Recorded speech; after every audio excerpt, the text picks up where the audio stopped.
The Contract Fiancé, Chapter 1. My twin brother eloped for love, and my mother, in her infinite practicality, arranged for me to take his place. That was how I became the contract fiancé of Elisa Brown. Elisa Brown, business powerhouse, the kind of woman whose name alone straightened people's spines in boardrooms. And for 1 year, she was mine on paper, or rather, I was hers. By the time that year was nearly up, the story of her and her first love boyfriend had become the hottest topic circulating through the entire social circle. People whispered about it over cocktails and hors d'oeuvres, their eyes sliding toward me with barely concealed delight.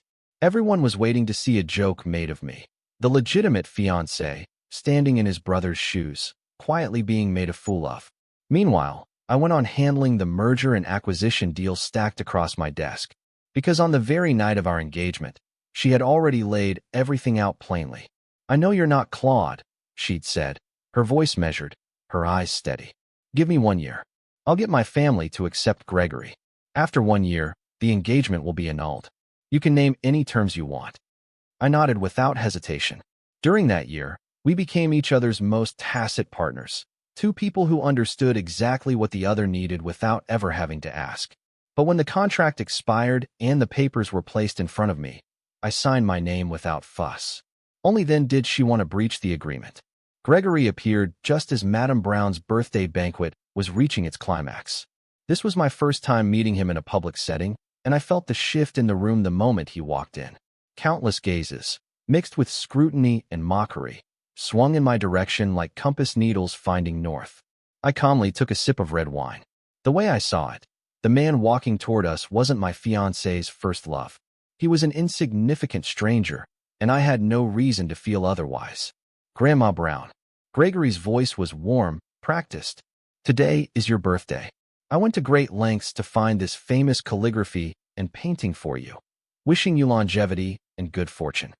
He presented the rolled painting to the elderly matriarch of the Brown family with a manner that was humble, respectful, almost rehearsed in its perfection. And his taste was, I had to admit, genuinely excellent. The artwork had sharp strength and a profound artistic conception. It was a beautiful gift.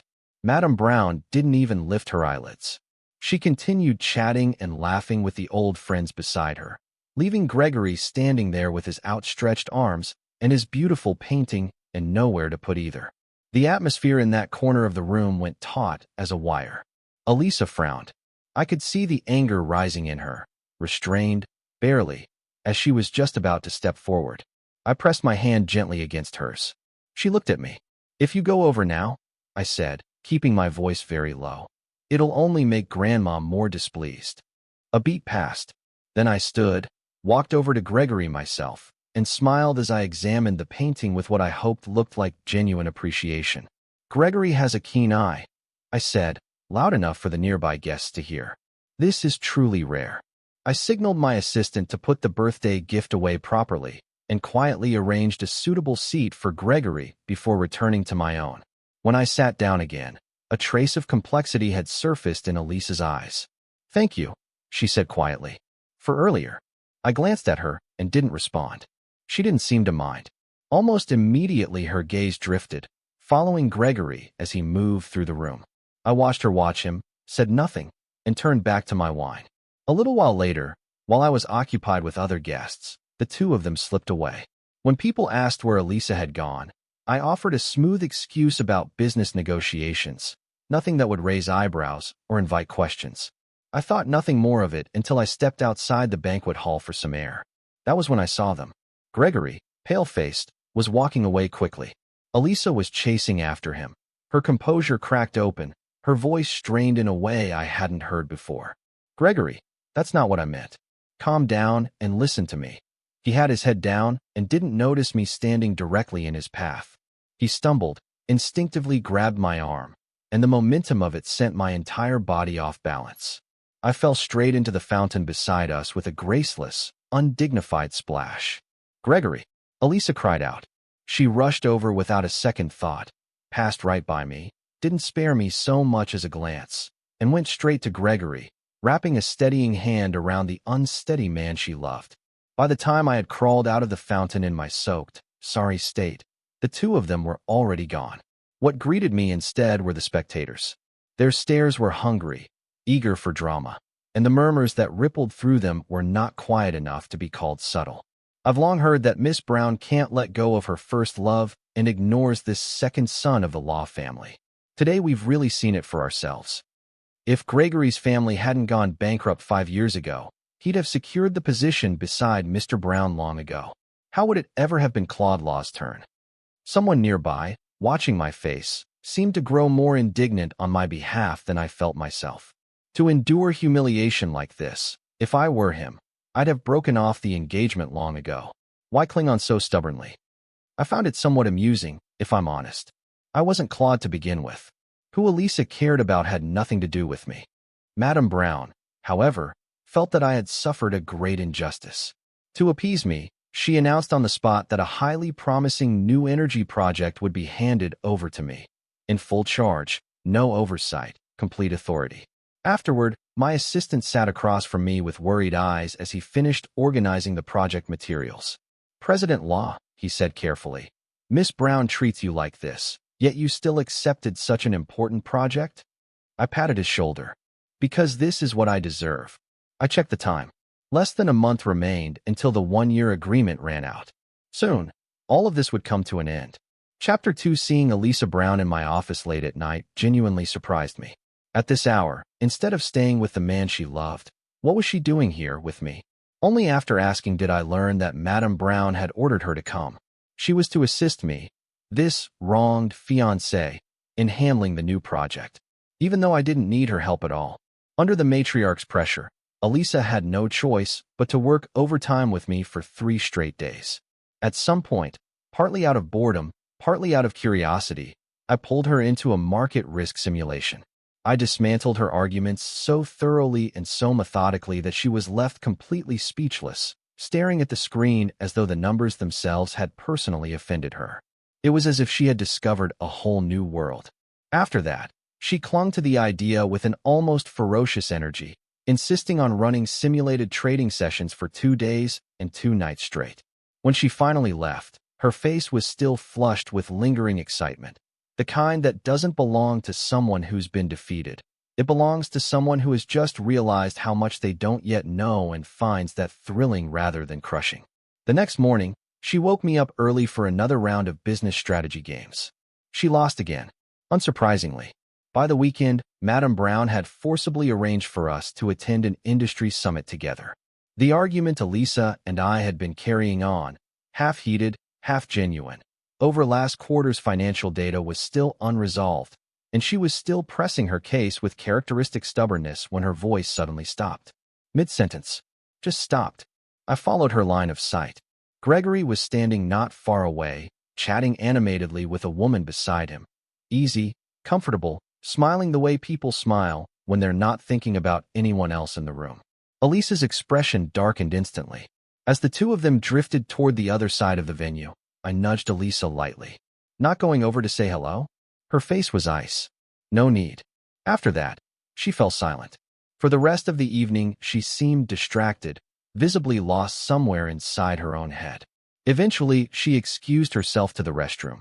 But instead of turning that way, she followed in the direction Gregory and the woman had gone.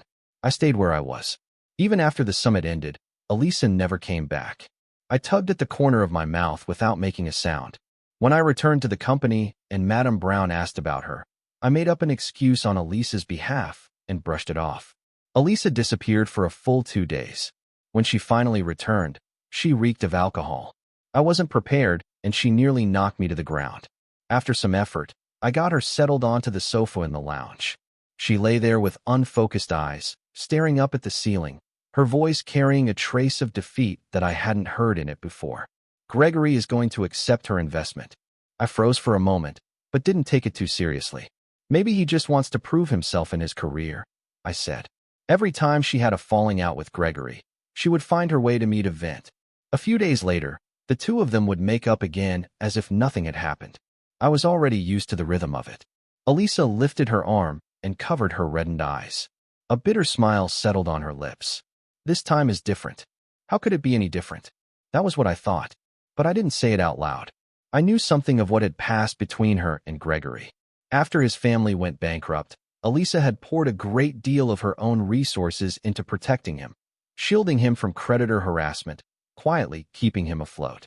But the Brown family could not accept a son-in-law whose family had fallen from grace.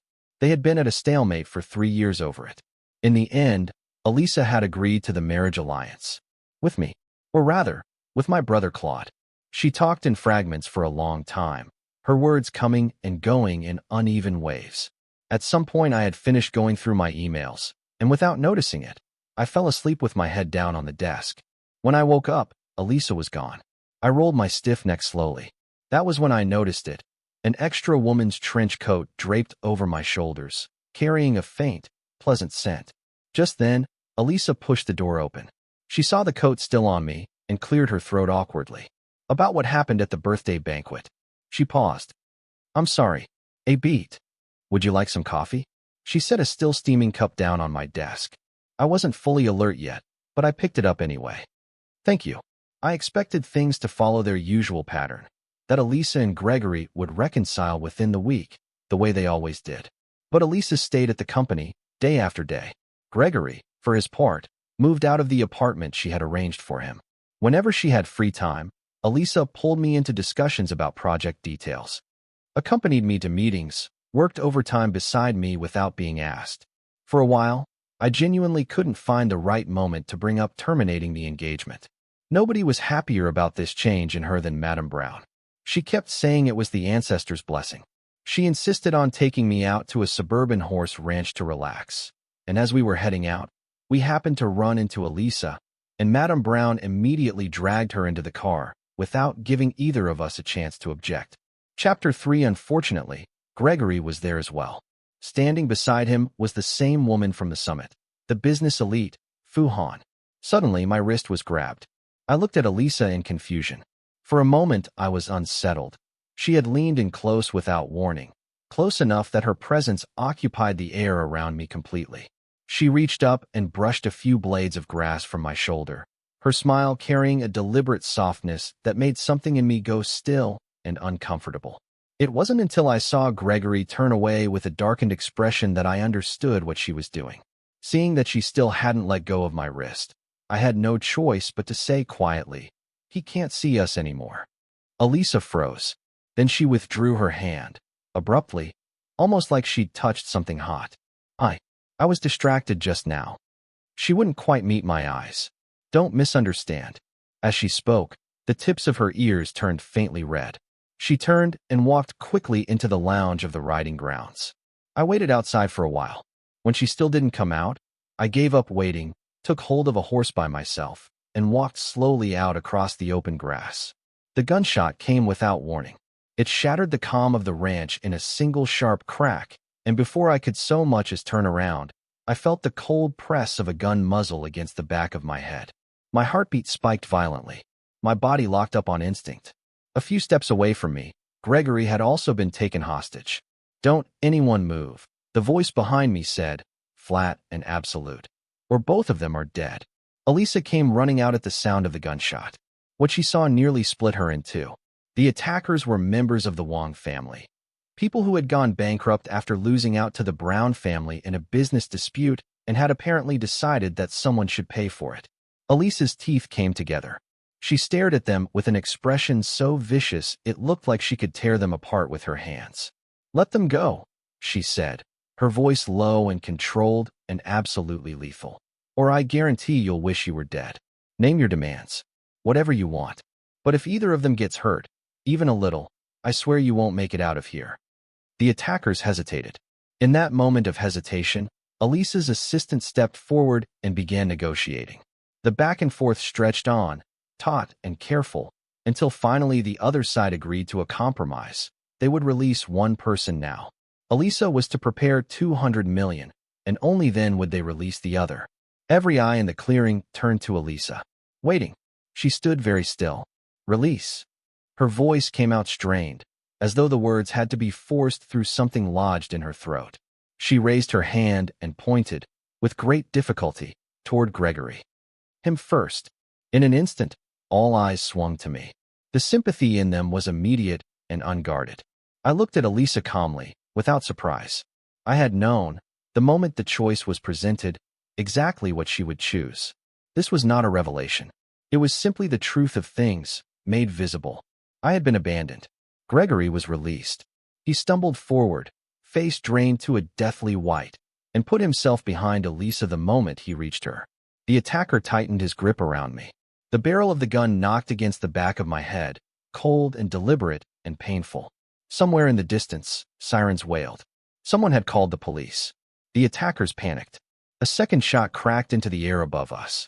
Continuing the rewrite with every detail preserved, Elisa ordered the bodyguards to close in and surround the attackers tightly.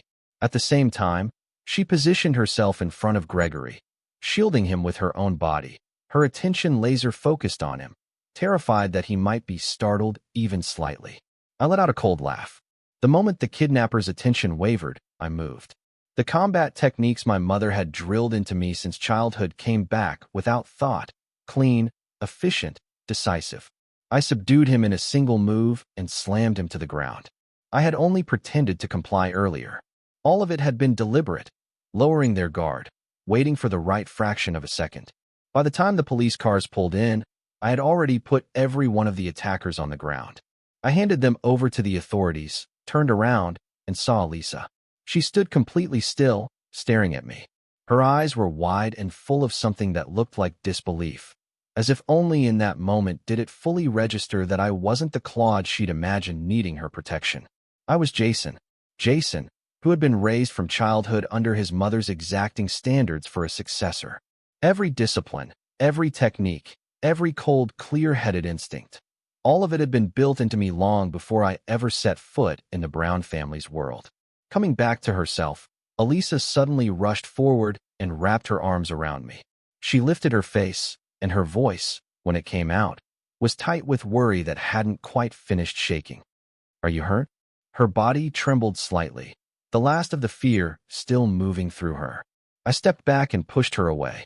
"Let go." Chapter 4. She held on anyway, as though the person who had just pointed at Gregory and set him first hadn't been her at all. On the way back, she kept explaining, over and over, the same words, cycling through variations as if one of them might finally land. "I didn't really mean to give up on you just now." "I know," I said.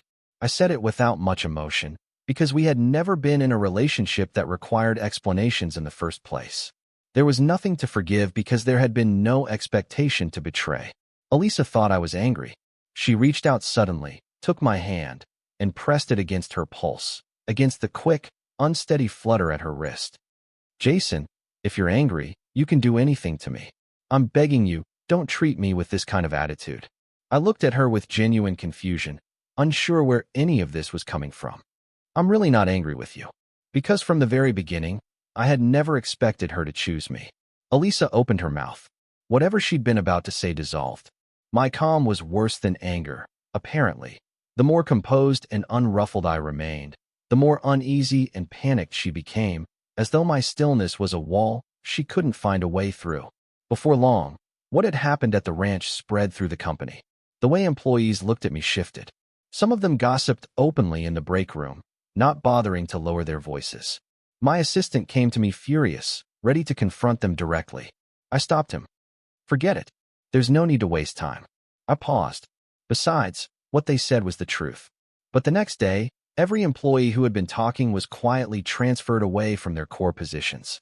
I only found out afterward that those remarks had somehow reached Elisa. She had ordered the administration department to issue the transfers herself, the same day she heard.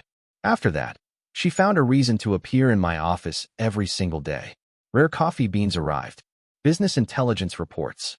Things kept being sent my way in a steady, relentless stream. My assistant was delighted by all of it. I found it nothing but troublesome. Today was the very last day of our one-year agreement. I was just about to go find Elisa when Madame Brown sent someone to summon me first. When I arrived, both Elisa and Gregory were already there. During this period, Gregory had been making frequent visits to the old residence, sitting with Madame Brown, bringing her antiques and collectibles he knew she liked, making himself easy and familiar. Madame Brown's attitude toward him was no longer as cold and rigid as it had once been. Her heart was never made of iron. And knowing how deeply her granddaughter loved this man, Her stance had finally begun, slowly and reluctantly, to soften. Calling me here today was her way of making her position clear. Gregory looked at Elisa with a trace of quiet affection. He found her gaze locked firmly on me instead. Jason. She moved attentively to pull out a chair for me, then poured a glass of warm water and set it within reach. Gregory's smile went instantly, completely still. I didn't take a single sip of that water. Shortly afterward, I used work as an excuse and left. Elisa moved to follow me. Gregory stopped her. No one knew what the two of them said to each other after that. But not long afterward, word spread that Gregory had left the Brown family's old residence with an ugly expression on his face. That night, I asked Elisa to come to my office. She had deliberately changed into a dress. It carried a faint, warm, woody scent. When she looked at me, her voice held something unmistakable in it, something soft and intentional. Jason. I looked back at her, calm and even. Elisa, let's end the engagement. Chapter 5. She went completely still. The words seemed to strike her somewhere she hadn't thought to protect, and for a long moment, she simply stared at me, the disbelief on her face total and unguarded. All the color drained from her striking features, leaving nothing behind but shock. Jason, don't do this. Her voice came out hoarse, threaded through with a trace of panic she couldn't quite contain. I know you're still angry about what happened at the ranch, but there's no need for us to go this far. She was assuming, instinctively, that this was a tactic, my way of retreating in order to advance. A move in a game. Something she could negotiate her way around. There wasn't the slightest ripple in my expression. I turned to my desk, pulled open a drawer, and placed a document gently in front of her. Black text on white paper. The title sat at the top of the page, sharp and unambiguous. Termination of engagement agreement. 2 copies. My signature was already on both. Our contract was for 1 year. I said, today is the last day. I looked at her directly. Miss Brown, this is simply the end of a transaction. Nothing more. Elisa's breathing stopped. She stared at the agreement as though it were something alive and monstrous. Something she hadn't believed could actually exist. And then, all at once, the composure she carried so naturally, that unshakable sense of control she had over every room she walked into, simply vanished from her face. No. Her voice broke slightly on the word. No, Jason. She reached out and grabbed for my hand. I moved aside easily. Listen to me. That day at the ranch, she stopped, started again. I'll compensate you. Whatever compensation you want. I can give you more shares in the company. I can give you. Her words came out clumsy and frantic, tumbling over each other, the careful articulation she usually wore like armor completely gone. I love you, Jason. She said it plainly, with an urgency that made it sound like something being torn out of her. I really have fallen in love with you. I listened. Then I said, quietly, the new energy project was the compensation I deserved. And now I've already received it. A pause. Between us, we're even. I let a small, cold smile settle at the corner of my mouth. As for your love, Miss Brown, it's too cheap. I don't need it. The office door swung open. Gregory rushed in, his face arranged into an expression of concern. Elisa, I heard you and Mr. Jason had an argument. He saw how pale she was and instinctively stepped forward to comfort her. Get out. Elisa shoved him away, hard, with both hands. Gregory staggered back several steps, his face flooding with disbelief. In Elisa's eyes at that moment, there was only my retreating figure. I didn't hesitate for even a second. Without looking back, I pulled open the door and walked out. It closed behind me, cutting off her view completely. Elisa sank onto the sofa. For the first time, she felt it with total and devastating clarity. Her world was collapsing, and it was collapsing in a direction she couldn't reverse. Chapter 6. Elisa mobilized her influence almost immediately, trying to suppress the news of the engagement's termination at all costs. My legal team moved faster, and far more professionally. Early the next morning, every major financial outlet was dominated by a single announcement. A joint statement from the Brown Group and the Law Group declared that Ms. Elisa Brown and Mr. Claude Law had mutually agreed to terminate their engagement due to personal reasons. The wording was impeccable, airtight, clean, painting everything as an amicable separation between two reasonable adults. The entire business world erupted. Everyone had assumed I would be the one who refused to let go. After all, no one willingly releases their hold on a family as powerful as the Browns. Yet my clean, decisive exit earned me something unexpected: universal respect. The narrative wrote itself: a man who walked away on his own terms. When Elisa saw the announcement, she nearly crushed her phone in her hand. She went frantic trying to find me. She went to the Law family home, to the galleries I frequented, to the restaurants we had once visited together. What she found, everywhere she looked, was absence. My regular apartment had already been vacated. My private number had become a cold, non-existent line. It was as if I had stepped out of the world entirely, completely erased from her life. The only place she could still see me was the weekly New Energy Project meetings. In the conference room, I wore a sharp, tailored suit, my focus unwavering, my attention belonging entirely to the work in front of me. Every attempt she made to get close, I ignored without acknowledgement. The coffee she reached over to hand me, I treated it as though it didn't exist. The personal conversations she tried to open during breaks, I cut them off, again and again, with the same quiet, impersonal efficiency. For the first time in her life, Elisa felt powerless in front of another person. She had gone from a lofty, dominant partner to a humble bystander, desperate just to catch my attention. Then, just when everyone assumed this was nothing more than another emotional tug-of-war between elite families, my twin brother Claude came back. The man who had once eloped for so-called true love returned to the country in conspicuously high profile. Life abroad with that great love of his hadn't been what he'd imagined. He had lost his income. The two of them had endured endless humiliation overseas, one indignity after another. And when he came back and saw, from the news, of all places, that Elisa now couldn't let go of me, a fierce and consuming jealousy swallowed him whole. He found Gregory, who hated me just as deeply, and the two of them joined forces. Together, they were determined to reclaim the position beside Elisa that Claude had always believed should have been his. That afternoon, the two of them blocked my path downstairs outside the Brown Group headquarters. The moment Claude saw me, his eyes went red almost instantly. "Little brother, I know you like Elisa, but you can't do this to me." Gregory chimed in from the side, his voice carrying across the gathered onlookers as he painted a vivid picture of a scheming younger brother who had used underhanded tactics and conspiracy to steal his elder brother's happiness. The surrounding gazes closed in, heavy with scrutiny, sharp with judgment. I watched their performance with a cold smile at the corner of my lips. "Brother," I said, "let me remind you of something." I kept my voice easy, unhurried. "I still have the recording of you asking me to take your place in the engagement, the one you made the night you eloped with that woman." I tilted my head slightly. "Would you like everyone to hear it?" Claude's sobbing stopped. His face turned deathly pale in an instant. Chapter 7. With no other options left, Elisa went to see Claude's mother in person. She lowered herself as much as she could, approached the visit with a humility that didn't come naturally to her, hoping that going through an elder might open a door that every other approach had slammed shut. Claude's mother simply brewed her a cup of tea, calm and unhurried, and settled into her chair.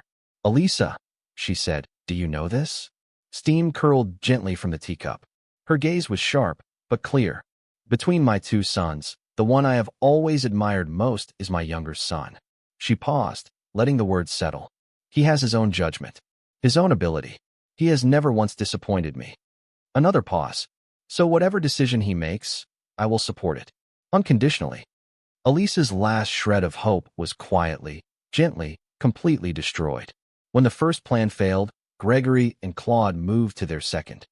They hired online troll armies and began seeding carefully fabricated stories across every major social platform. Overnight, I was transformed, in the public imagination, into a scheming, calculating opportunist who would stop at nothing to claw his way into a powerful family, a man who had framed his own brother and stolen his brother's woman. The stories were vivid, detailed, layered with just enough plausible texture to feel real. They ignited a storm of public opinion almost immediately. I ignored all of it. Every bit of my energy went into my work. A few days later, at the highly anticipated project launch event, I took the stage myself and announced that the New Energy Project had achieved a major technological breakthrough: core energy conversion efficiency far exceeding current industry standards. The announcement landed like a stone dropped into still water. The Brown Group's stock hit the daily upper limit for 3 consecutive days running. My name became firmly and permanently attached to the words business prodigy. My reputation was no longer a matter of speculation. Madame Brown watched the entire launch event on television. She praised my composure and capability without restraint to anyone who would listen. And then she saw the rumors still spreading online.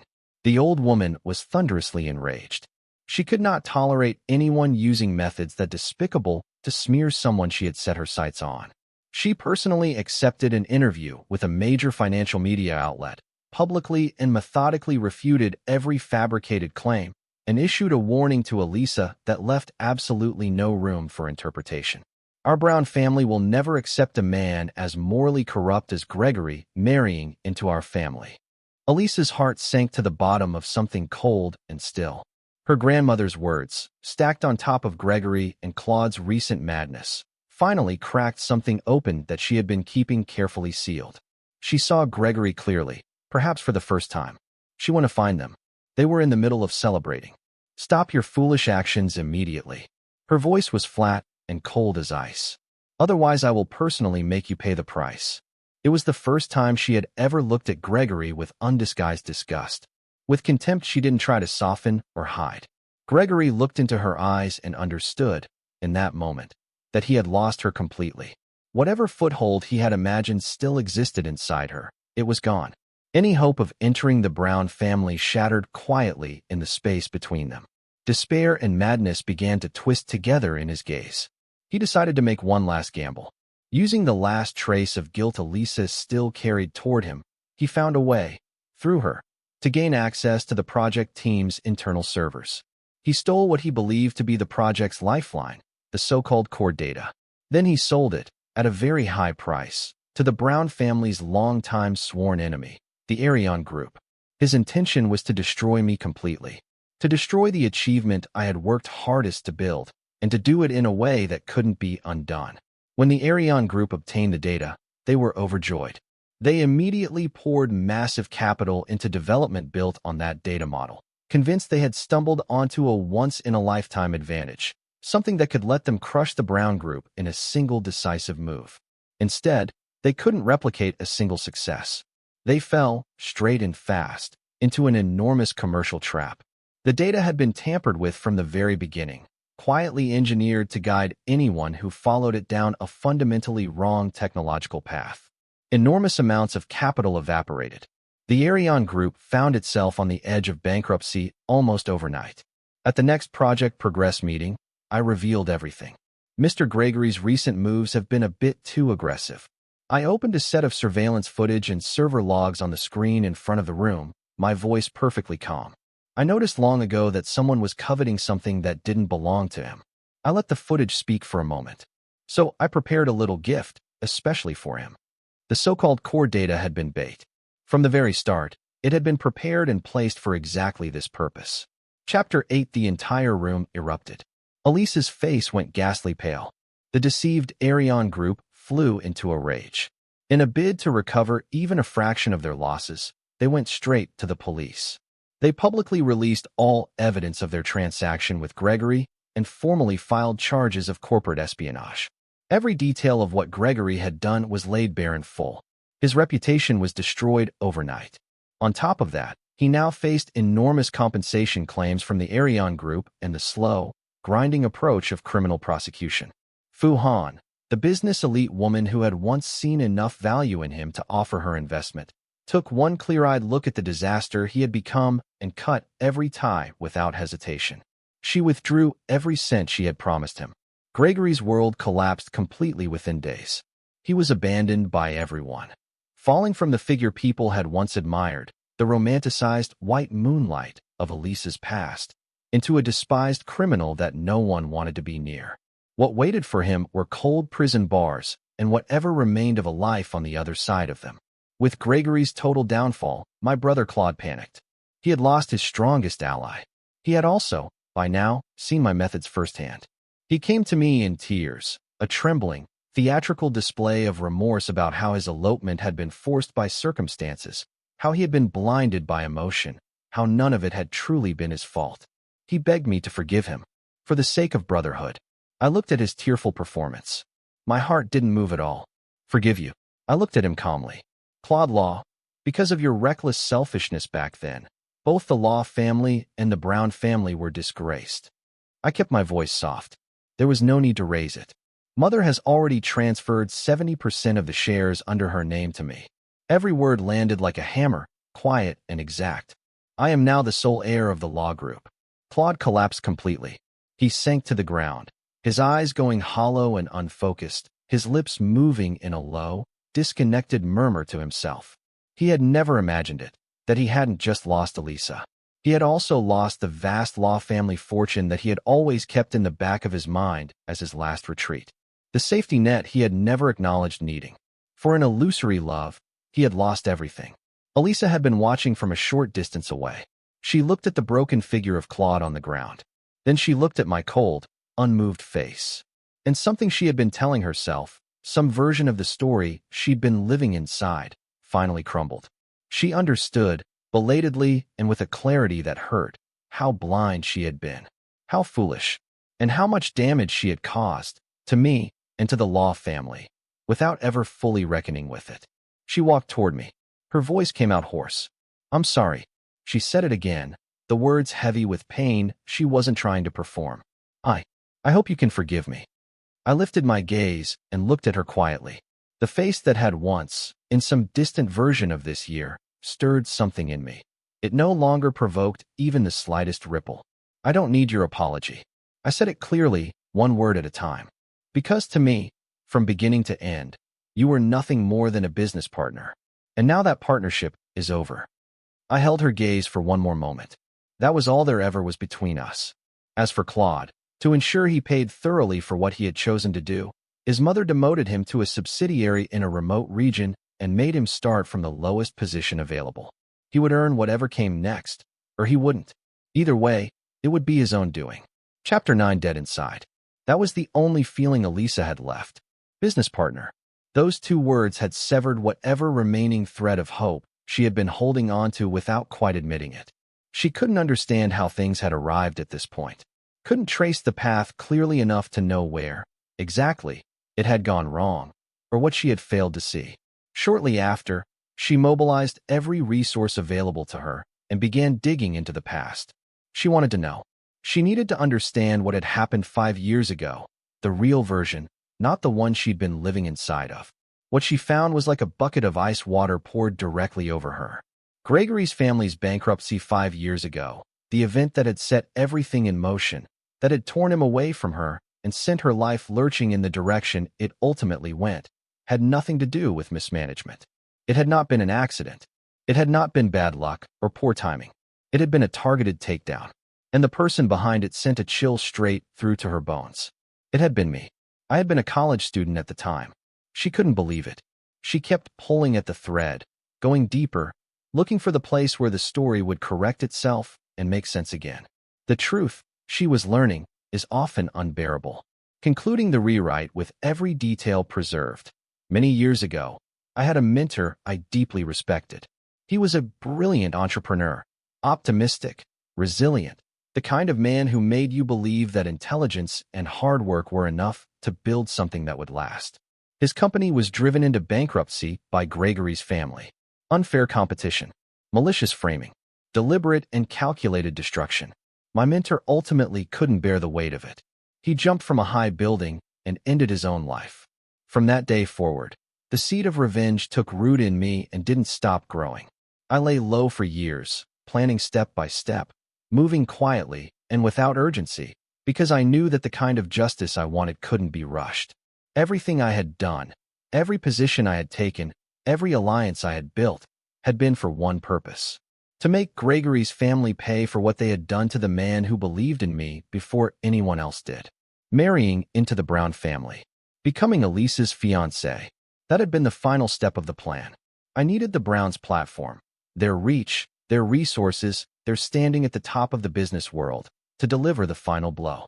I needed to be close enough to Gregory to lift him to the highest point he could reach, and then let him fall from it as hard as possible. I wanted his father to watch in utter despair as the son he cherished most followed the same path as my mentor, never to rise again. Elisa found all of it. She waited downstairs outside my office building for an entire night, holding that thick stack of investigation materials in hands that wouldn't stop trembling. When I came down and saw her standing there was no anger left in her eyes, only shock, and a defeat so complete it had gone quiet. At last, she understood. From beginning to end, she had been a chess piece in my plan. The most useful one, positioned precisely where she needed to be to make the final move possible. I looked at her reddened eyes and admitted everything, calmly and without hesitation. Yes, I did all of it. I held her gaze, steady, clear, without apology. At the ranch, you chose to protect Gregory. A pause. And I, from the very beginning, chose to destroy him. I let that sit between us for a moment. Elisa, that is the fundamental difference between us. Chapter 10, The Truth, Fully Exposed, had a weight to it that changed the shape of everything. Elisa finally understood what she had actually been looking at all this time. I was not a gilded canary she could keep in a cage, contained and available. She had been living beside an eagle and mistaken it for something domesticated. She no longer dared to hope for reconciliation. She understood, now, that hoping for it would have been an insult. All she wanted, the only thing left that felt within her power, was to make what small amends she could for her past blindness. She mobilized every resource the Brown family had. What remained of Gregory's family's shady, illicit business operations was uprooted entirely and handed over to the authorities. She also established a foundation in the Brown family's name, one that restored the reputation of my mentor, who had died unjustly and without vindication, and that funded entrepreneurs who had been targeted and destroyed by the same kind of vicious commercial predation that had taken his life. I placed a bouquet of white chrysanthemums at my mentor's gravestone. My phone vibrated. A message from Elisa. No preamble, no explanation, just 2 characters. I'm sorry. I stood there and stared at those words for a long time. In the end, I typed back just one. Thank you. Thank you for letting me complete what I came here to do. And thank you for finally letting me go. When Madame Brown heard the full truth from Elisa, she sat in her study without speaking for a long while. The silence in that room had a particular quality to it, the kind that comes after something has been understood that cannot be taken back. Then she said, quietly and with complete certainty, "Our Brown family owes him justice." She looked at her granddaughter. "You are not worthy of him." Those words extinguished the last small flame Elisa had been keeping alive somewhere she hadn't fully admitted to herself. She knew it then with the kind of finality that doesn't leave room for argument. She had lost me, and it was permanent. After finally giving up, she made a decision that stunned the entire business world. She held a press conference and announced that, in her personal capacity, she would transfer 10% of Brown Group shares to me, free of charge. She described it as compensation for her past mistakes and as recognition of my outstanding contributions to the new energy project. The announcement landed like a thunderclap. Everyone assumed, without question, that I would accept. With those shares, I would become a true emperor of the business world, elevated, in a single transfer, straight to the pinnacle of everything the industry had to offer. I held my own press conference, standing beneath the lights, in front of cameras whose flashes didn't make me flinch. I publicly refused. The compensation I deserved was the success of the new energy project, I said, my voice carrying clearly through the microphone to everyone present. That was clearly written in our contract. A brief pause. We are already even. Then I announced the second piece of news, and if the first had been a thunderclap, this one was something else entirely. Following negotiations with the Brown Group's board of directors, I would be leading the entire core team to formally spin off the new energy project. On that foundation, we would establish a brand new, fully independent company. It would be called Luminous Technology. I would serve as its chairman. On the day of the announcement, I stood beneath the spotlight in a perfectly tailored black suit. Calm, powerful, radiant in a way that had nothing to do with anyone else's light. I had relied on no one. With nothing but my own ability and my own mind, I had built something that belonged entirely to me, an empire constructed from the ground up, brick by brick, on my own terms. Later, I stood before the floor-to-ceiling windows on the top floor of Luminous Technology's headquarters. Below me, The city glittered in every direction, restless and alive. Behind me, there was no one. And in my eyes, for the first time in a very long time, there was something that felt like freedom. A peace that didn't need to be earned or negotiated or protected. It simply was. At the other end of the city, Elisa watched the announcement on television. She looked at the man on the screen, dazzling, unreachable, belonging entirely to himself, and a bitter smile settled on her face. There was something else in it too, beneath the bitterness. Something that might, in another life, have been called release. She lifted her glass. From across the city, in silence, she offered a toast to the screen. My story became a legend in the business world, told and retold in the years that followed. And whenever someone asked me what it meant, I told them the same thing. A person's true value has never been about attaching themselves to someone else. It is about becoming someone.